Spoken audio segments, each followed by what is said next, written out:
Hey guys, so the microphone on this computer is really bad. I have to keep redoing all my videos over and over again because the microphone keeps screwing me up. But okay, so just to redo this video, in the previous video that I didn't upload because the sound was so bad, I was talking about Maslow's framework.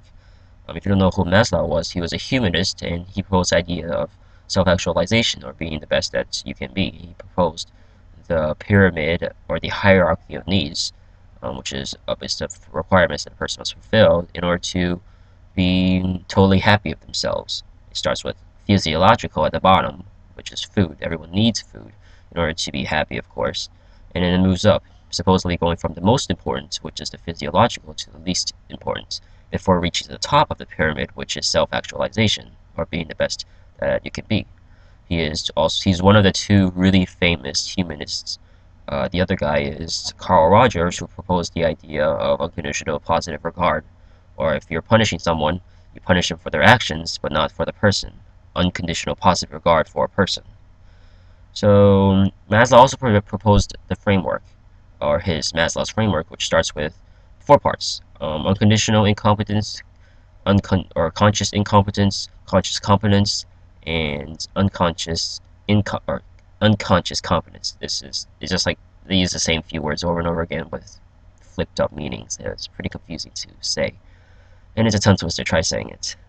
So I use this framework to also explain how people are attached to beliefs and how people are pretty much raised up to have certain beliefs.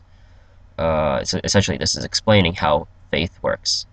So originally, this Maslow's framework is used or by him to explain how a person communicates or how skilled a person in communicating. It goes from unconscious incompetence in social communication to unconscious competence in social communication.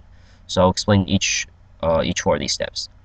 Unconscious incompetence means a person doesn't know that he or she sucks at communicating. Conscious incom Conscious incompetence knows that he or she sucks at communicating and wants to improve it. Conscious competence means a person has learned the skills to communicate better and hasn't totally gotten used to it yet. And when a person practices some more, he or she becomes consciously competent. Or even when he or she isn't focusing on the skills, he or she, I should just say they, are still good at communicating. This also applies, in my opinion, to religious views, political views, views in sports, supporting sports teams, supporting different parties in politics, and anything that really depends on faith or emotion-based attachments.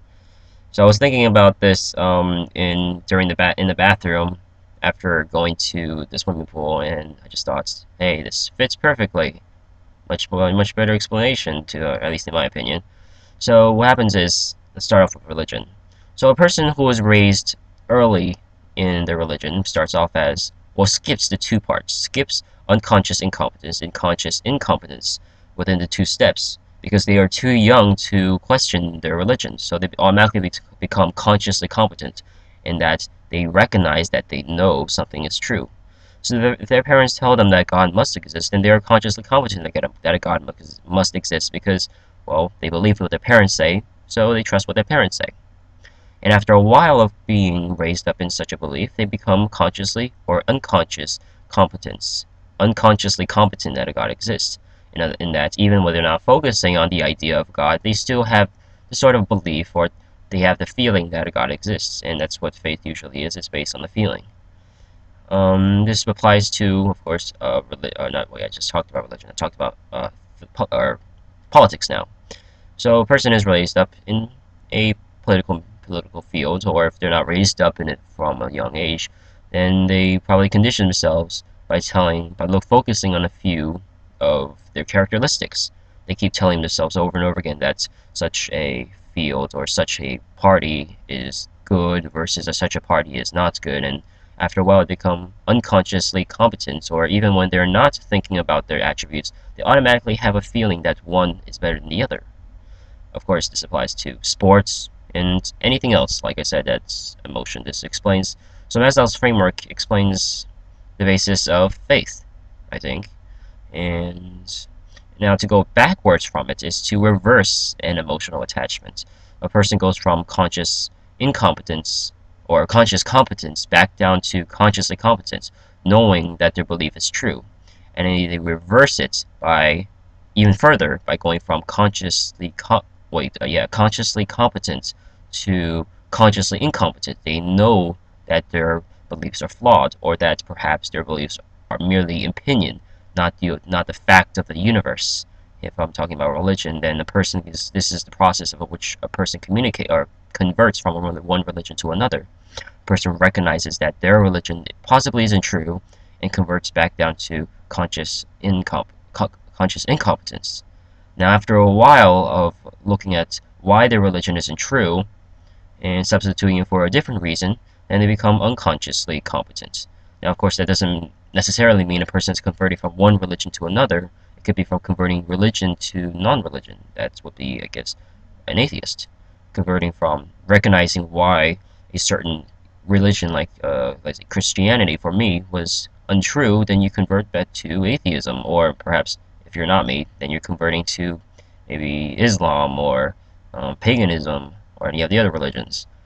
So for me, at least, it was based. I think the sort of belief that I've been converted to is has more likelihood of being true because it's based on evidence, testable evidence, or if not totally everything, then at least the lack of evidence of any other sort of God. So, and of course that converts to other religions too, and faith. So I've covered, let's see, education, that's sports attachments, governments, political attachments, and religious attachments. So this is explaining those sort of attachments with Maslow's framework, and I'll upload a picture. So while you're watching this video, you can follow it around. Right. So I have a phone call right now. So see ya.